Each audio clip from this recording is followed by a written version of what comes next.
So what ended up happening after the massacre? Yeah, after the police massacre, I mean, yeah, they both disappeared. Nobody knew. It always seems to be the thing with this guy.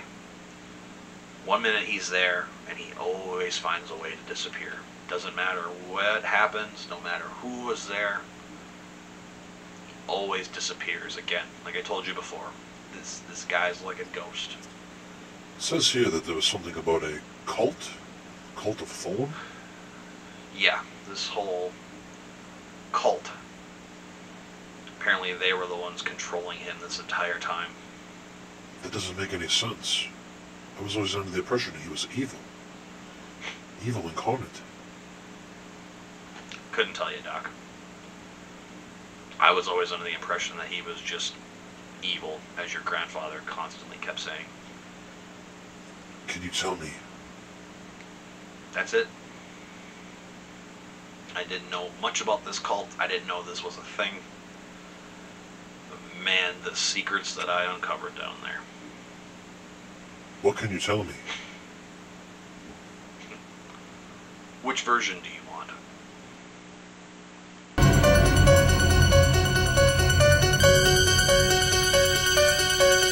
Hey, what is going on, my specialist SPC here, and welcome back to the Halloween review series. If you guys have been following me, you guys have known my normal setup for these films, but today I wanted to do something a little different because I wanted to have a more casual setting when it comes to this film, because this is easily one of the most divisive films in this entire franchise. That, of course, being Halloween, The Curse of Michael Myers. Halloween 6, The Curse of Michael Myers. Halloween 666, The Origin of Michael Myers. This is a film that has had numerous titles. A lot of people by now probably know the backstage problems between producers, the directors, the writers, the studio, everything with the problems with this film. I am more honestly going to focus mostly my review on the theatrical cut because personally to me it's the more superior cut of this film. I'm not overly the biggest fan of the producer's cut. I will talk about it a little bit later on, so this is going to be everything mixed in here. I'm not going to talk about the producer's cut in a different video. I'm just going to do everything involved with The Curse of Michael Myers in this review. It's honestly a little hard to kind of where you want to start when it comes to talking about this film. Normally I like to talk about, the things I like, the things I don't like, and the mixed elements and stuff like that, but this is just one of those films that people love it or they hate it. The same thing with the producer's cut. They either love it or they hate it. I haven't really seen anybody or talked to anybody who has any mixed feelings about this film. It's a theme that happens a couple of more times here in the Halloween franchise coming up later on, so make sure you guys stay tuned for those. I guess though we will just talk about the things that I do like about Halloween, The Curse of Michael Myers. And honestly, the atmosphere in this film is really just the biggest praise you can get. I brought it up in my Halloween 4 review. Of course, obviously you feel it in the original Halloween, but this feels the most like fall. This feels the most like autumn when you come to watch this film. The sense of atmosphere that you feel like you are actually in the film with people. That's something that other films in the franchise have failed to do as well, especially the last film. If you guys haven't checked out my thoughts, I'll just put a link up here so you guys can go check out that review. The next thing, honestly, too, is Michael Myers. I mean, this feels like Michael Myers again. I love the portrayal by George P. Wilbur because I like how he's a good mixed element, much like James Jude Courtney is. How he's got the stockiness, he's got that eerie supernatural feeling like Nick Castle, but he brings a brutality to Michael Myers that it works so well in this franchise for me, especially in the portrayals that he does, which is Halloween 4 and this film as well. I'm even going to say, too, I like the final girl of this film. I do actually like Kara. I think she actually is acted very well. I do think she actually fits the role very well. And I personally, to me, I don't understand the hate for this character. I know she's not a big fan favorite. I can get why people don't like it.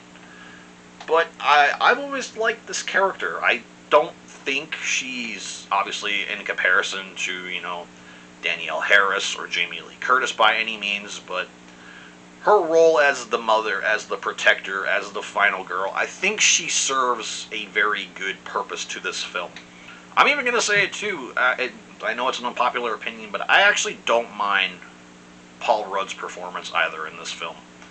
It's a different version of Tommy Doyle. Yes, he is very creepy. He does do a lot of these weird poses and stuff where he's got his eyes big and he looks all concerned and confused and scared and stuff, but I don't mind the performance, actually. I think it fits with the way he was portrayed in the original film to me. How he is almost obsessed with Michael, how he wants to just be like Dr. Loomis. He's trying to find Michael, he wants to stop Michael, he wants to do everything he possibly can to make sure that the killings do not happen again. The score of the theatrical cut is awesome too. You get more like a rock metal kind of version of the Halloween score. You do get a little bit more of the classic Halloween score if you watch the producer's cut, which again, after I give you guys my thoughts on the theatrical cut, I'll kind of talk to you guys a bit about the differences of both of the cuts. But I actually really enjoy the score of this film. It gives it its own feel, it makes it unique to the Halloween franchise. Helps this film personally for me stand out amongst any of the other films in this entire franchise. Just giving it a more fast-paced feel, because you do get a lot of fast-paced action and stuff here with Michael Myers in this film as well. I do actually like the fact too that the Myers house is actually a key point in this film as well, and it looks the most like the original house from Halloween 1 and Halloween 2.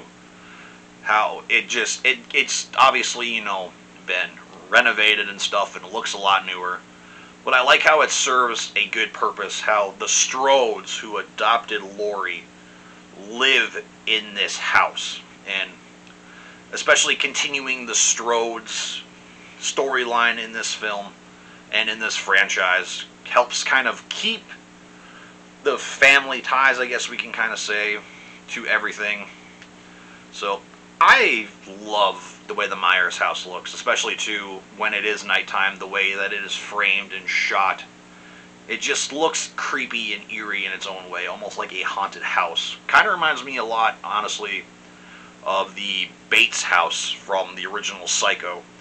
But I think it's more shot, more creepy in Psycho 2, so to me it's definitely well shot and gives you more of a creepy, uneasy feel of what's really going to happen behind those doors. Next big positive I got to talk about too, guys, is this film is brutal. There are so many creative and brutal kills in this entire film. You got the opening of this film where Michael just picks up that nurse and there's just a spike hanging outside of a wall and he just impales her in the back of the head with it. You get, of course, the iconic and so satisfying death of John Strode, which I will talk about here in my negatives because, yeah. But his death honestly is almost comical to me at times, because to me it doesn't make sense the way he dies, but it's just comedic to watch. You also got a massacre inside of a room with Michael grabbing almost like a machete, it looks like, and going into this operating room and just massacring all of these doctors. You don't get to actually see the kill. It's just big flashes of lights throughout that entire sequence. And all you just see is the aftermath of it. But that is one thing I've always really enjoyed about The Curse of Michael Myers, is just how brutal Myers is in this film. And for my final positive for Halloween, The Curse of Michael Myers, is of course the wonderful performance by the late great Donald Pleasence. This was his last film that he ever did. For a lot of people, his character doesn't serve a purpose. I do think, again, we'll get into it when the producer's cut part comes up. I do think he serves a great purpose in this film. You can tell that this is a Dr. Loomis who is just completely drained. He wants to just live his life. He wants to stay away from Michael. He doesn't want to practice medicine anymore. He just wants to live out the rest of his life in solitude. And he doesn't want to have to worry because he's just so old and so beaten in this that you can just tell that that's all he wants to do. He just wants to be alone, doesn't want to have to worry about anything anymore. And it's honestly just sad to watch, because when you go into this and you know that it's Donald Pleasance's last performance, the last time that we're ever going to see this version of Dr. Loomis, it's heartbreaking. It really is, because I've said it from my very first review in this entire series, and I've just said it in general. Dr. Loomis to me is the heart and soul of this franchise. You know, you do have Michael Myers, obviously. He is why we pay the money to go and see these movies. But Dr. Loomis is just a character who you can relate to, because he's trying to be the protector. He's trying to tell everybody Myers is here, that he needs to be stopped. You need to protect this person from him at all costs. And just the way he performs in this film, again, you can just tell, even Donald Pleasance himself, you can tell that he's not all there. He's just worn down. And it's just a heartbreaking thing to see, especially when it comes to a character that I love and adore so much, like Dr. Loomis. Now moving on to the mixed of The Curse of Michael Myers, and this is just something for me, and I know a lot of people praise this, but for me it's the mask in this film. You know, a lot of people say it's the best looking mask since the original film, which at this point in the franchise, yes, I can agree with that statement. It does look good. Again, just like for me personally, when it comes to the Halloween 4 mask, when it's lit in certain places, it looks very good. It looks creepy. It feels like the blackest eyes, the devil's eyes, the pale, emotionless face, everything that Dr. Loomis describes to us in that original Halloween.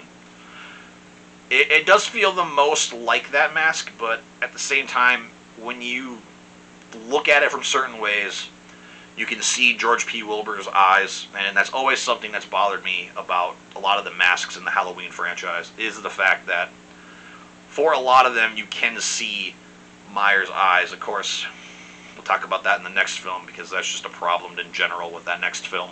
But it's more of a mixed for me, is the mask of Michael Myers in this film.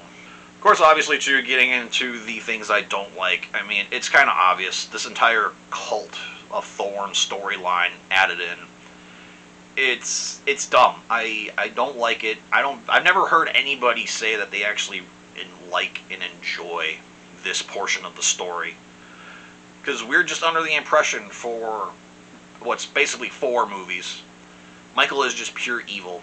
He cannot be stopped. Nothing that controls him. He is motiveless. Obviously, of course, you know, Halloween 2 changes that. But the fact that a cult is controlling Michael and telling him to go and kill his family, it doesn't work. It's a dumb storyline for them to go for. I don't know why they ever even considered it.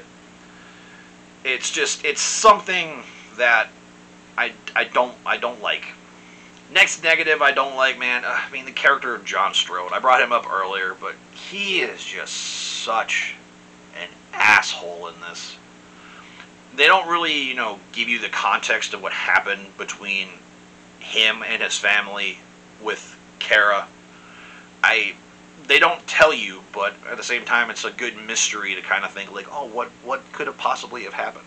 But it's just the lines that this guy says, the things that he does. When you get to finally see his death, it's just such a satisfying thing to see. Not really a big fan of the character of Danny either. I mean, as a young child actor, you know, the performance is okay at best. Honestly, though, you guys, for me, the biggest negative of this whole entire film is the death of Jamie Lloyd. The fact that they couldn't convince Danielle Harris to come back because they were going to just cut her salary to what she was making basically in the first film. Granted, you know, the character's only in about 20 to 30 minutes of the film, maybe at most. But the death of Jamie Lloyd, to me, is just unserviceable. I know a lot of people like to say it's up there with, like, you know, Ripley's death in Aliens 3, and it's up there with, you know, the death of Laurie Strode in Halloween Resurrection. To me, I think this one is just the worst, because I actually think out of all of the final girls in this entire franchise, I do think Jamie Lloyd is honestly the best. I do think she is better than Laurie Strode by quite a bit. And to me, killing her off, it doesn't work. She has probably the most brutal death of the entire film.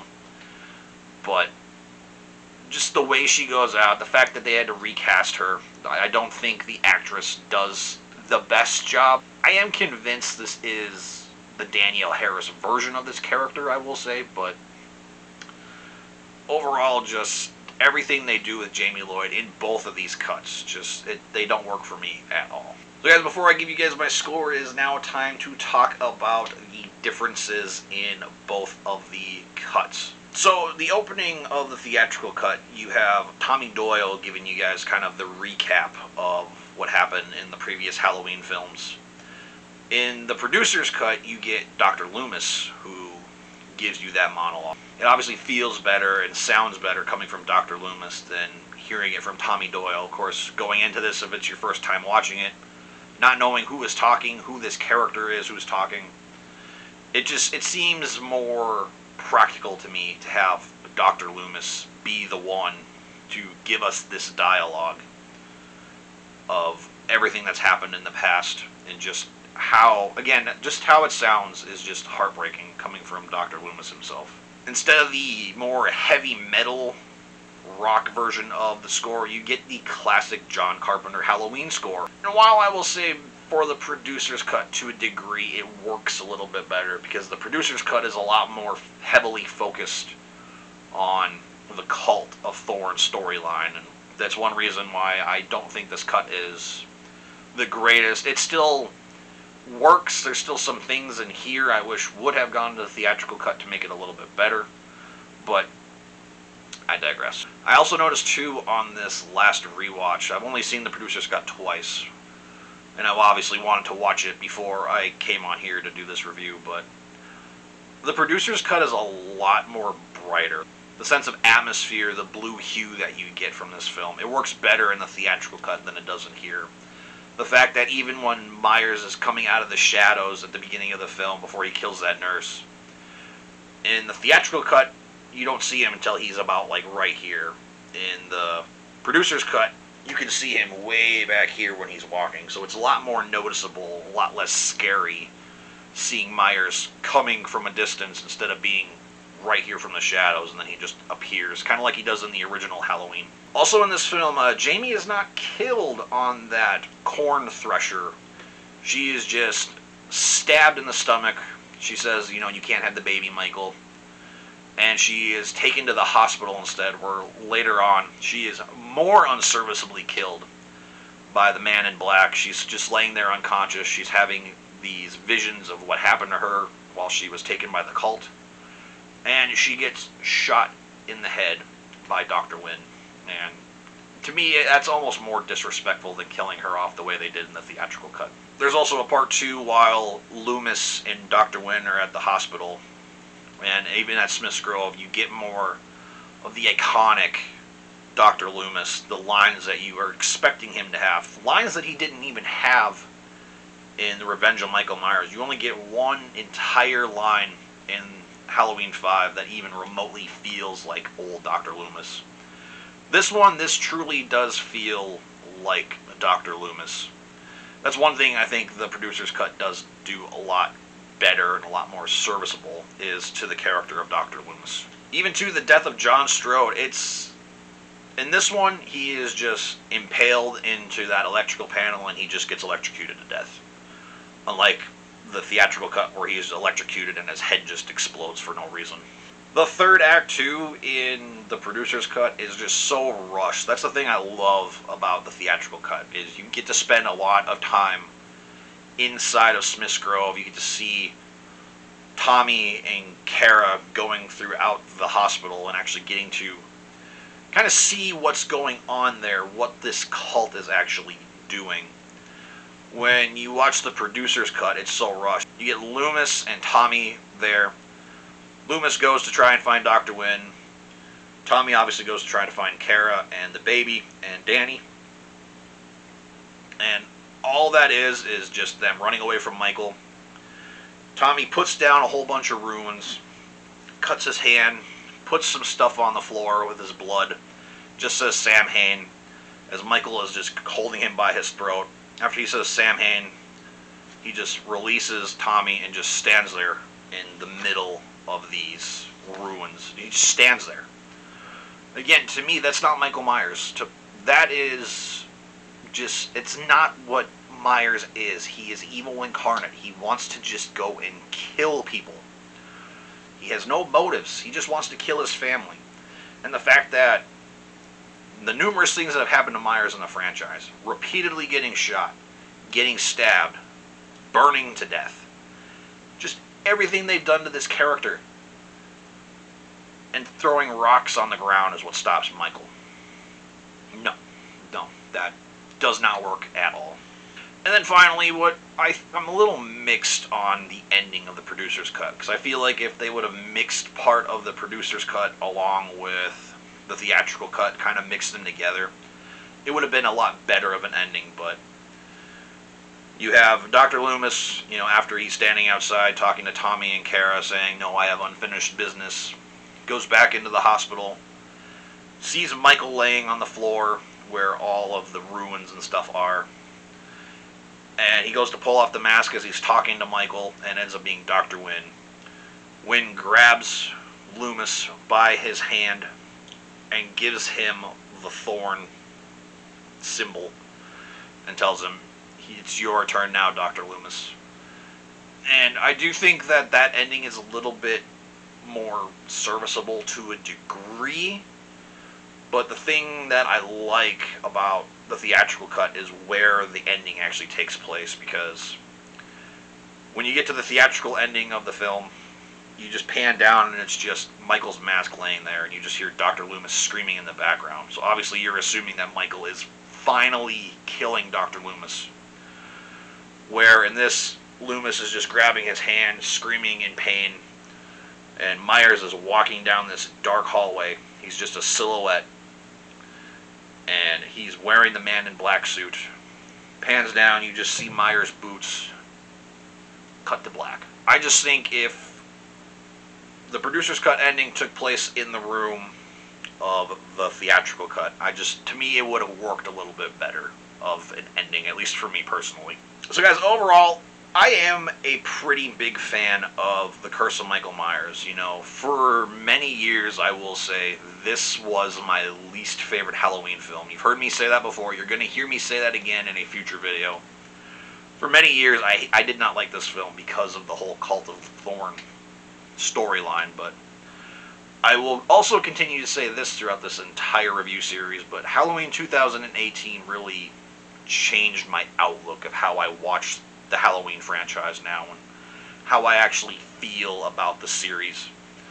So there are films I've come to like and appreciate a lot more compared to what I thought about them in previous viewings, I guess we can say. So, when it comes to the theatrical cut of Halloween, The Curse of Michael Myers, I am going to give the film a 3.5 out of 5. And if you guys are curious, I will also give you guys my rating on the producer's cut. I would give the producer's cut a solid 3 out of 5. There's just things in there that don't really work for me. And if I honestly, again, I'm not going to put it in my ranking either. It's just going to solely be the theatrical cut of The Curse of Michael Myers in my ranking video. So guys, that is going to do it for this review. Make sure you guys go down below in the comments section. Let me know what your guys' thoughts are on Halloween, The Curse of Michael Myers. Do you love it? Do you hate it? Are you in the middle of the fan base and you like it? Do you think the producer's cut is the more superior cut? Make sure you guys let me know. Also, let me know too if you guys like this casual background that I do for this. Maybe I will do it in a future video. We will see. And also make sure you guys subscribe to. I've been working very hard on these Halloween review series. It's one of my favorite movie franchises of all time. And it also helps grow the channel a lot more. So if you guys did like this review, make sure you guys please consider subscribing to the channel. So with that being said, you guys, make sure you hit that like button. Subscribe if you haven't already. And we'll see you in the next one.